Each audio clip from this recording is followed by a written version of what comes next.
ಚಲನೆಯಲ್ಲಿ ಹಾಡುವಂಥದ್ದಿಲ್ಲ, ಯಾಕೆಂದ್ರೆ ಅದು ವಿಶಿಷ್ಟವಾದ ಕಲೆ, ಅದನ್ನ ಮೈಗೂಡಿಸ್ಕೊಂಡಿದೆ. ಚಿತ್ರಕಲೆಯನ್ನು ಒಬ್ಬನೇ ಬರೀಬೇಕು. ಸಿದ್ಧರ್ಸವನ್ ಯಾರು ಕೊನೆಗೆ ಎರಡೂ ಬೇರೆ ಬೇರೆ ಪ್ಯಾರಲಲ್ ಎನ್ಲೈಟನ್ಮೆಂಟ್ ಅನ್ನ ಕೊಡುತ್ತೆ. ಹಾಗಾಗಿ ಅವನ ಪ್ರತಿಭೆಯಿಂದ ಸಿಂಕ್ರನೈಸ್ ಆಗಬೇಕಲ್ಲ. दिसंबर 1 निर्देशक पी शेषाद्री, इन्हें भी रजत कमल, पी शेषाद्री जी का 9वां राष्ट्रीय पुरस्कार।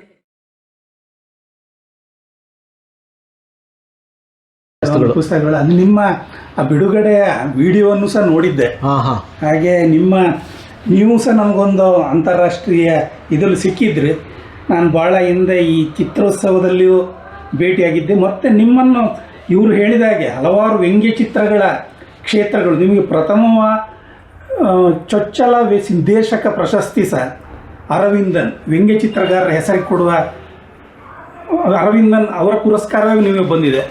ಆಮೇಲೆ ಸುದ್ದಿ ಸಂಗಾತಿಯಲ್ಲಿ ಗುಜ್ಜಾರೇನ ಕೆಲಸ ಕೊಟ್ಟರು ಅಂತ ಕೊಟ್ಟರು ಅಂತ ಕೇಳಿದೆ. ಅಲ್ಲ ಕೊಡಿಸಿದ್ರು.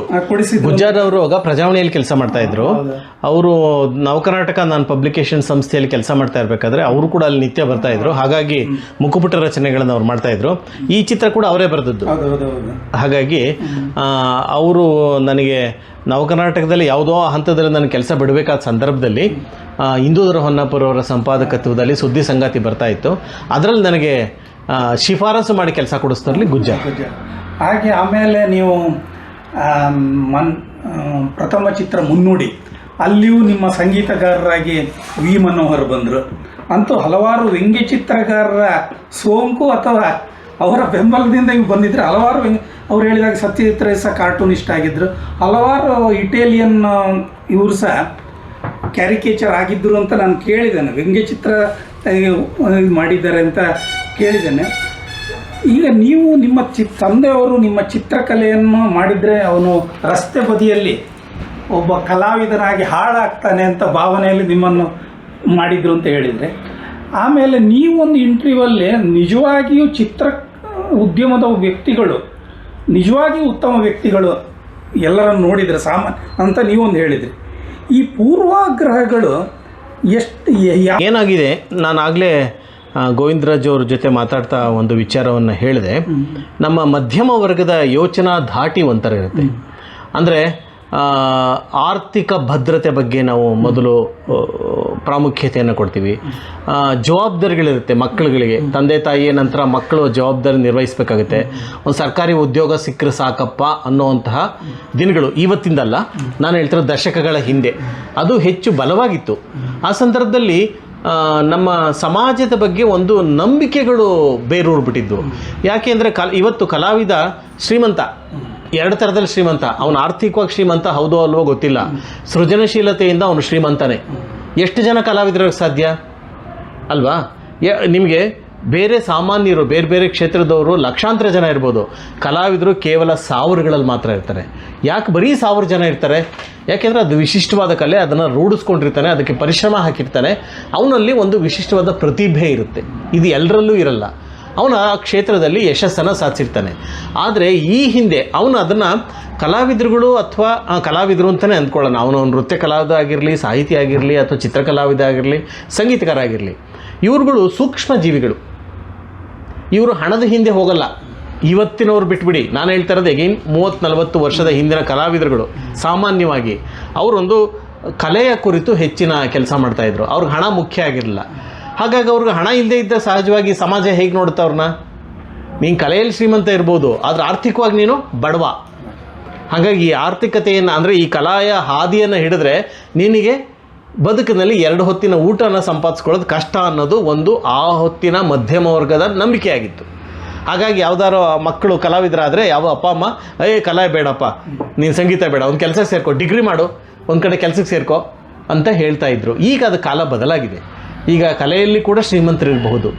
ಈಗ ಇತ್ತೀಚೆಗೆ ನಾನು ಓದ್ತಾ ಇದ್ದೆ, ಒಂದು ಇವಂದೇ ಕೂಡ ನಮ್ಮಲ್ಲಿ ತುಂಬ ಕಲ 118 ಕೋಟಿಗೇನೋ ಒಂದು ಪೇಂಟಿಂಗ್ ರವಿ ವರ್ಮಾ 1870ರ ದಶಕದಲ್ಲಿ 70ರ ಇಸವಿಯಲ್ಲಿ ಇದ್ದಂಥ ವ್ಯಕ್ತಿ.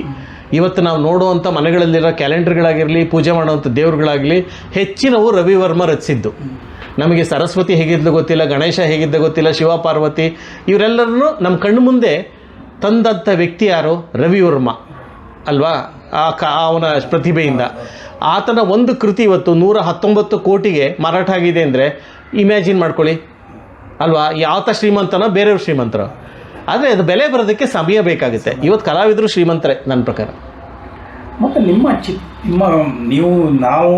ನೀವು ವ್ಯಂಗ್ಯ ಚಿತ್ರಗಾರ ಸಂಭ್ರಮ, ನಿಮ್ಮನ್ನು ಈ ಚೌಕಟ್ಟಿನಲ್ಲಿ ನಾವು ಈ ಸಂದರ್ಶನ ಮಾಡ್ತೇವೆ. ಒಂದು ವೇಳೆ ಈ ಸಿನಿಮಾದಲ್ಲಿ ನೃತ್ಯ, ಸಂಗೀತ, ಬಣ್ಣ ಎಲ್ಲ ಇದೆ, ಹಲವಾರು ಕಲೆಗಳ ಒಂದು ಕ್ರೋಢೀಕರಿಸಿ ಒಬ್ಬ ನಿರ್ದೇಶಕ ಕೆಲಸ ಮಾಡ್ತಾನೆ. ಈ ತಂತ್ರಜ್ಞಾನ ಬೆಳೆದು ಈ ಸ್ಮೆಲ್ಲು ಸಹ ರೆಕಾರ್ಡ್ ಮಾಡಿ ಜೊತೆ ಗೂಡಿಸುವಾಗಿ ಇದ್ದರೆ ಈ ನೀವು ಮಾಡಿದ ಹಲವಾರು ತಂತ್ರಜ್ಞಾನದ ಕಥೆಗಳನ್ನು ಹೇಗೆ ಬದಲಾಯಿಸ್ತಿದ್ರಿ ಅಂತ ನಿಮ್ಮದು ತಂತ್ರಜ್ಞಾನದಲ್ಲಿ ಈಗ ನಿಮಗೆ ಈಗ ಎಲ್ಲವೂ ಆಗುತ್ತೆ, ನಿಮಗೆ ಸ್ಮೆಲ್ಲನ್ನು ಒಂದು ರೆಕಾರ್ಡ್ ಮಾಡಲಿಕ್ಕೆ ಆಗೋದಿಲ್ಲ. ಈಗ ಇದೆ ಈಗ ಅದು 2 dimension, single dimension, 2 dimension, 3 dimension, 4th dimension ಅಂತ ಶುರುವಾಗಿದೆ. ಅಂದರೆ ವಿಶೇಷವಾದ ಪ್ರದರ್ಶನಗಳಲ್ಲಿ ನಿಮಗೆ ತೆರೆ ಮೇಲೆ ಮಳೆ ಬರ್ತಾ ಇದ್ರೆ ಅಂತದ್ದು ಸ್ಟುಡಿಯೋದ ಒಳಗಡೆ ಮಾಡಬಹುದು, ಮಾಡ್ತಾರೆ. ಆದ್ರೆ ರೆಕಾರ್ಡಿಂಗ್ ನಲ್ಲೇ ಈಗ ಅದು ತುಂಬಾ ಅದು ಸ್ವಲ್ಪ ಹೆಚ್ಚಾಯ್ತಾ ಅಂತ ನಿಮ್ಮ ಅಪೇಕ್ಷೆ? ಸರ್ ಹಿಂಗೆ ಗೊತ್ತಿಲ್ಲ, ನಿಮ್ಮ ಈ ಮಾತುಗಳನ್ನ ಕೇಳಿಸ್ಕೊಂಡು ಯಾವ್ದಾದ್ರು ವಿಜ್ಞಾನಿಯೋ ತಂತ್ರಜ್ಞಾನವೋ ಇನ್ನು 10 ವರ್ಷದ ನಂತರ 20 ವರ್ಷದ ನಂತರ ಅದನ್ನು ಕೂಡ ಬರೋ ಹಾಗೆ ಮಾಡ್ಯಾರು. ಆದ್ರೆ ಈಗ 3 ಡೈಮೆನ್ಷನು 4 ಡೈಮೆನ್ಷನು ಅಚೀವ್ ಮಾಡೋಕ್ಕೆ ಸಾಧ್ಯ ಆದರೆ ನಿಮಗೆ ಭೂಕಂಪ ಆದರೆ ನೀವು ಕೂರ್ತಿರೋ ಕುರ್ಚಿ ಅಲ್ಲಗಾಡೋದಾಗೆ ಪ್ರದರ್ಶನ ಕಲೆಯಲ್ಲಿ ಬರ್ತಾ ಇದೆ. ಈ ಚಿತ್ರೀಕರಣ ಈ ಸ್ಟುಡಿಯೋ ಮಾಡುವಾಗಲೇ ಈಗ ಒಂದು ಟಾಯ್ಲೆಟಿಗೆ ಹೋಗ್ತಾರೆ, ಮೂಗು ಮುಚ್ಚುತ್ತಾರೆ. ಈಗ ಮೂಕಿ ಸಿನಿಮಾಗಳಲ್ಲಿ ಬೇರೆ ನಿಮ್ಮಲ್ಲಿ ಬಾಡಿ ಲ್ಯಾಂಗ್ವೇಜು ಎಲ್ಲವನ್ನು ನೀವು ತೋರಿಸ್ತೀರ, ನೆರಳು ಬೆಳಕು ಇದರಲ್ಲೆಲ್ಲ ತೋರಿಸ್ತೀರಿ. ಮತ್ತು ನೀವು ಚಿತ್ರಕಲೆಯನ್ನು ಒಬ್ಬನೇ ವ್ಯಕ್ತಿ ಕೂತ್ಕೊಂಡು ಒಂದೇ ಏಕಾಂತದಲ್ಲಿ ಬರೀತಾರೆ. ನಿಮ್ಮ ಸಿನಿಮಾ ಹಲವಾರು ವ್ಯಕ್ತಿಗಳನ್ನು ಕೂಡಿಸಿಕೊಂಡು ಬರಿಬೇಕಂದ್ರೆ ಒಬ್ಬ ವ್ಯಕ್ತಿ ಅಲ್ಲ, ಅದನ್ನು ಇದನ್ನು ಈ ಭಿನ್ನತೆ ನಿಮಗೆ ಯಾವ ರೀತಿ ಕಾಣ್ತಾ ಇದೆ? ಸರ್, ಸಿನಿಮಾದ ವೈಶಿಷ್ಟ್ಯನೇ ಅದು. ಈಗ ಎಲ್ಲ ಕಲೆಗಳಲ್ಲಿ ಅತಿ ಚಿಕ್ಕ ವಯಸ್ಸಿನ ಕಲೆ ಯಾವುದು ಅಂದ್ರೆ ಸಿನಿಮಾ. ಇದಕ್ಕೆ 120-125 ವರ್ಷ ಆಗಿದೆ. ಇಷ್ಟರಲ್ಲಿ ಇದು ಬೆಳೆದಿರುವಂಥ ಅಗಾಧವಾದ ಇದು ಎತ್ತರ ಇದೆಯಲ್ಲ, ಯಾಕೆ ಅಂದರೆ ಇದು ಎಲ್ಲ ಕಲೆಗಳನ್ನು ಮೈಗೂಡಿಸ್ಕೊಂಡಿದೆ. ಸಾಹಿತ್ಯ ಇದೆ, ಸಂಗೀತ ಇದೆ, ನೃತ್ಯ ಇದೆ, ಹೀಗೆ ಎಲ್ಲ ಕಲೆಗಳನ್ನು ಒಂದು ಮೊತ್ತ ಇದು ಒಬ್ಬ ವ್ಯಕ್ತಿ ಮಾಡೋಕ್ಕೆ ಸಾಧ್ಯ ಇಲ್ಲ. ಡೆಮಾಕ್ರೆಟಿಕ್ ಆರ್ಟ್ ಅಂತ ಕರಿತೀವಿ ನಾವು ಇದನ್ನು. ಸೊ ನೀವು ಹೇಳಿದಾಗ ಚಿತ್ರಕಲೆಯನ್ನು ಒಬ್ಬನೇ ಬರೀಬೇಕು. ಸಂಗೀತ ಬೇಕಾದ್ರೆ ಸಮೂಹದಲ್ಲಿ ಸಂಗೀತ ನುಡಿಸ್ಬೋದು. ಈ ಕೊಳಲನ್ನು ಮತ್ತು ಇನ್ಯಾವುದೋ ವೈಲಿನ್ ಅಂತ ಕೆಲವು ವಾದ್ಯಗಳನ್ನು ಒಬ್ಬನೇ ನುಡಿಸಬಹುದು. ಆದ್ರೆ ಪಕ್ಕವಾದ್ಯ ಇದ್ದರೆ ಅದಕ್ಕೊಂದು ವೈಶಿಷ್ಟ್ಯತೆ ಅಥವಾ ಒಂದು ಇದು ಬರುತ್ತೆ ಅದಕ್ಕೆ. ಆದರೆ ಏಕ ವ್ಯಕ್ತಿ ಕೂಡ ಒಂದು ಸಂಗೀತವನ್ನು ವೋಕಲ್ಲಾಗಿ ಯಾವುದೇ ಇದಿಲ್ದಲೆ ವೋಕಲ್ಲಾಗಿ ಕೂಡ ಅವನು ಆಡ್ಬೋದು. ಆದರೆ ಸಿನಿಮಾ ಹಾಗಾಗಲ್ಲ, ಇದಕ್ಕೆ ಎಲ್ಲರೂ ಬೇಕಾಗುತ್ತೆ. ಅದ್ರಾಗ ಒಬ್ಬ ನಿರ್ದೇಶಕ ಅಂತ ಇರ್ತಾನೆ, ಅವನನ್ನು ಕ್ಯಾಪ್ಟನ್ ಆಫ್ ದಿ ಶಿಪ್ ಅಂತ ಕರೀತಾರೆ. ಅವನ ಎಲ್ಲರನ್ನೂ ಒಂದು ಸಂಯೋಗದಲ್ಲಿ ತಂದು ಈ ಕಲೆಯನ್ನು ನಿಮಗೆ ಪ್ರದರ್ಶನ, ಹಾಗಾಗಿ ಇದು ಹೆಚ್ಚು ಆಕರ್ಷಣೆ ಮಾಡುತ್ತೆ. ನೀವು ಎಲ್ಲ ಇಂಥ ಸಂದರ್ಭದಲ್ಲಿ ಹಲವಾರು ಈ ರೀತಿ ಬೇಡ ಈಗ ರೀತಿ ಮಾಡೋದು ಎಲ್ಲನೂ ತಾಳ್ಮೆಯಿಂದ ಕೇಳ್ಕೊಳ್ತೀರಿ. ಆಮೇಲೆ ಆ ಪೇಷನ್ಸ್ ಇದೆ. ಆಮೇಲೆ ನಿಮ್ಗೆ ಏನು ಬೇಕು ಎಂಬುದನ್ನು ನೀವೇ ಅಲ್ಲ, ಈಗ ಏನು ಮಾಡ್ತೀವಿ, ಅದಕ್ಕೆ ಒಬ್ಬ ನಟ ಇರ್ತಾರಲ್ಲ, ತುಂಬ ದೊಡ್ಡ ನಟರು ಇರ್ತಾರೆ ಅಂತ ಅಂದ್ಕೊಳ್ಳಿ. ಅವ್ರನ್ನ ನಿರ್ದೇಶನ ಮಾಡಬೇಕಾದ್ರೆ ನಾವು ಅವ್ರಿಗೆ ಹೇಳ್ತೀವಿ, ಈ ಸನ್ನಿವೇಶ ಹೀಗಿದೆ, ಈ ಅಭಿವ್ಯಕ್ತಿಯನ್ನು ನಿಮ್ಮ ಮುಖದಲ್ಲಿ ಅಥವಾ ನಿಮ್ಮ ದೈಹಿಕ ಇದರಲ್ಲಿ ಆಂಗಿಕ ಅಭಿನಯದಲ್ಲಿ ನಿಮ್ಮ ಧ್ವನಿಯಲ್ಲಿ ಅದನ್ನು ಹೇಳಿ ಅಂತ ಅವ್ರು ಹೇಳ್ತಾರೆ. ನಾನು ನಿರ್ಧರಿಸೋನು ಯಾರು? ಕೊನೆಗೆ ನಿರ್ದೇಶಕ. ನೀವು ಮಾಡಿದ್ದು ಹೆಚ್ಚಾಯಿತು ಕಡಿಮೆ ಆಯಿತು ಅಥವಾ ಅದನ್ನು ಈ ರೀತಿ ಬದಲಾಯಿಸಿ ಅಂದ್ಬಿಟ್ಟು ತನಗೆ ಬೇಕಾದ್ದನ್ನು ತರಿಸ್ಕೋಬೇಕು. ಯಾಕೆಂದರೆ ಇದು ಆ ಕಲಾವಿದ ತನ್ನ ಪಾತ್ರವನ್ನು ಮಾತ್ರ ನಿರ್ವಹಿಸಬಲ್ಲ, ಉಳಿದುದನ್ನೆಲ್ಲ ಬೇರೆಯವರೇ ನಿರ್ವಹಿಸಬೇಕು. ಇವನದ್ದು ಅವರದ್ದು ತಾಳೆ ಆಗುತ್ತಾ, ಒಂದು ಸಿಂಕ್ರನೈಸ್ ಆಗಬೇಕಲ್ಲ, ಅದಕ್ಕೆ ಒಬ್ಬ ನಿರ್ದೇಶಕ ಬೇಕೇ ಆಗುತ್ತೆ. ಹಾಗಾಗಿ ನಿರ್ದೇಶಕನ ಕಣ್ಣಲ್ಲೇ ಎಲ್ಲದನ್ನೂ ಬರುತ್ತೆ. ಅವು ಕೊನೆಗೆ ಅದಕ್ಕೆ ಸರಿ ತಪ್ಪು ಕೂಡ ನಿರ್ದೇಶಕನಿಗೆ ಬರುತ್ತೆ. ಸಿನಿಮಾ ಚೆನ್ನಾಗಿದ್ದರೆ ನಿರ್ದೇಶಕನ ಹೊಳ್ತಾರೆ, ಚೆನ್ನಾಗಿಲ್ಲ ಅಂತಂದ್ರೆ ಕಲಾವಿದನು ಬೈಯಲ್ಲ. ಯಾರನ್ನು ಬೈತಾರೆ? ನಿರ್ದೇಶಕನೇ ಬೈತಾರೆ. ಆ ಜವಾಬ್ದಾರಿ ಅವನದ್ದೇ. ಮತ್ತು ನೀವು ಆರ್ಥಿಕವಾಗಿ ಗಿರೀಶ್ ಕಾಸರವಳ್ಳಿಯವರು ನೀವು ಹೇಳೋ ಪ್ರಕಾರ ನಿಜವಾಗಿ ಕಮರ್ಷಿಯಲ್ ನಿರ್ದೇಶಕರಂದ್ರೆ ನಾವೇ. ನಮ್ಮ ಸಿನಿಮಾ ಫ್ಲಾಪ್ ಯಾವುದು ಆಗಿಲ್ಲ, ಯಾವುದೇ ಮತ್ತು ನಿಮ್ಗೆ 10 ಲಕ್ಷ ರೂಪಾಯಿ ಇವರು ಸಹ ಕೊಟ್ಟಿದ್ರು. ನಿಜವಾಗಿ ನೀವು ಯಶಸ್ವಿ ಚಿತ್ರಗಳು ಇನ್ನೂ ಹೆಚ್ಚು, ಈಗ ಬರುವ ಚಿತ್ರಗಳಲ್ಲಿ 100ರಲ್ಲಿ ಒಂದು 2% ಮಾತ್ರ ಯಶಸ್ವಿ ಆಗ್ತಾ ಇದೆ. ಅದಕ್ಕೆ ನಿಮ್ಮ ಈ ಮಾರುಕಟ್ಟೆ ಅಲ್ಲಿ ನಿಮ್ಮ ಚಿತ್ರಗಳು ಪೈಪೋಟಿ ಇಲ್ಲ. ಏನಾಗುತ್ತೆ ಸರ್ ಅದು ಎರಡೂ ಬೇರೆ ಬೇರೆ ಪ್ಯಾರಲಲ್. ಅದಕ್ಕೆ ಈ ಸಿನಿಮಾಗಳನ್ನೇ ಪ್ಯಾರಲಲ್ ಸಿನಿಮಾ ಅಂತ ಕರಿತೀವಿ. ಒಂದುಗೂಡೋಕ್ಕೆ ಸಾಧ್ಯ ಇಲ್ಲ. ಈಗ ನೋಡಿ, ರಾಮಾಯಣ ದರ್ಶನಂ ಅಂತ ಕೃತಿ ಅಂತ ಅಂದ್ಕೊಳ್ಳಿ, ಅದನ್ನು ಇವತ್ತಿನ ಯಾವುದೋ ಒಂದು ಪಾಪ್ಯುಲರ್ ಇದನ್ನು ಹ್ಯಾರಿ ಪಾಟರ್ನು ಒಂದು ಅಂತ ಅನ್ನೋಕ್ಕಾಗುತ್ತಾ? ಹ್ಯಾರಿ ಪಾಟರ್ ಲಕ್ಷಾಂತರ ಪ್ರತಿಗಳು ಖರ್ಚಾಗಿರ್ಬೋದು, ರಾಮಾಯಣ ದರ್ಶನ ಒಂದು ಕೆಲವು ಸಾವಿರಗಳಾಗಿರ್ಬೋದು. ಇದಕ್ಕಿರೋ ಬೆಲೆ ಇದಕ್ಕಿರುತ್ತೆ, ಅದಕ್ಕಿರೋ ಬೆಲೆ ಅದು ಇದ್ರ ಜೊತೆ ಪೈಪೋಟಿ ಮಾಡಬೇಕು ಅಂತ ನಿರೀಕ್ಷೆ ಮಾಡೋದೇ ತಪ್ಪು. ಅಂದರೆ ಅದಕ್ಕೇ ನಾವು ಸಿನಿಮಾವನ್ನು ಎರಡು ಥರ ಹೇಳ್ತೀವಿ. ಒಂದು ಮಾರುಕಟ್ಟೆ, ಅಂದರೆ ಮಾರ್ಕೆಟ್ ಡ್ರಿವನ್ ಫಿಲ್ಮ್ಸ್ ಅಂತ ಕರಿತೀವಿ. ಅಂದರೆ ಮಾರುಕಟ್ಟೆಯನ್ನೇ ಆಧರಿಸಿದಂಥ ಮೇನ್ ಸ್ಟ್ರೀಮ್ ಸಿನಿಮಾ, ಮುಖ್ಯವಾಹಿನಿಯ ಸಿನಿಮಾಗಳು. ನಮ್ಮವು ಪ್ಯಾರಲಲ್ ಪ್ರಯೋಗಾತ್ಮಕ ಚಿತ್ರಗಳು. ಈಗ ಮಾರುಕಟ್ಟೆಯನ್ನು ಆಧರಿಸಿರಬೇಕು ಅಂದರೆ ಅವನು ಪ್ರೇಕ್ಷಕ ಏನನ್ನು ಅಪೇಕ್ಷೆ ಮಾಡ್ತಾನೆ, ಅವನಿಗೆ ಹೊಡೆದಾಟ ಬೇಕಾಗುತ್ತೆ, ಅವನಿಗೆ ಇನ್ನೇನೋ ಪ್ರೇಮ ಬೇಕಾಗುತ್ತೆ, ಅವನಿಗೆ ಭಾವನಾತ್ಮಕ ಸನ್ನಿವೇಶಗಳು ಬೇಕಾಗುತ್ತೆ, ಕೃತಕ ವಿಚಾರಗಳು ವೈಭವೀಕರಿಸಿ ಹೇಳಿದಾಗ ಅವನಿಗೆ ಒಂದಿಷ್ಟು ರಂಜನೆಯನ್ನು ಕೊಡುತ್ತೆ. ಇದು ರಂಜನೆಯನ್ನು ಕೊಡೋ ಸಿನಿಮಾಗಳು.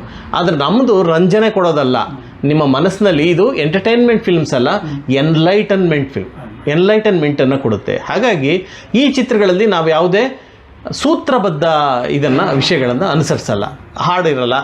ಈಗ ಮೇನ್ ಸ್ಟ್ರೀಮ್ ಸಿನಿಮಾದಲ್ಲಿ ಪಾರ್ಕಲ್ಲೋ ರಸ್ತೆಯಲ್ಲೋ ಹಾಡ್ಕೊಂಡು ಹೋಗ್ತಾರೆ.